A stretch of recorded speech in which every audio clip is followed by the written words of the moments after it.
আসসালামু আলাইকুম। ওডোকা বর্তমান যে পানির অবস্থা, আসলে পানি তেমন বেশি বাড়েন না। মনে হলো যে পানি যে পরিমাণ বাড়ে এটা তো স্বাভাবিক পানি, বৃষ্টির পানির মতন বাড়ে বা নদী দিকে অতও পানি উনি বাড়েন না।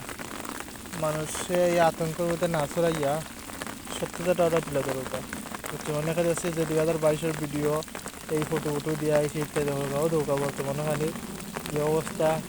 রাইতক্ষণ তেমন বেশি পানি উনি বাড়ছে না, বুঝছেন? রাইতক্ষণ তেমন বেশি পানি উনি বাড়ছে না, তবে পানি যদি অতিরিক্ত বাড়ে তো নদীর পানির যে স্রোত কোনোভাবে একটু বাড়লো না, নদীর স্রোত বাড়ছে না বা পানির মোটামুটি যে পরিমাণ বাড়ে বা জল আছে এটা কিন্তু সবাই পানি করবো। কারণ জ্যৈষ্ঠী আষাঢ় মাস তো পানির সময়, বুঝছেন? আর মোটামুটি পানি একটু বাড়ছে, আর অত আতঙ্কের মাঝে নাই, মোটামুটি স্বাভাবিক।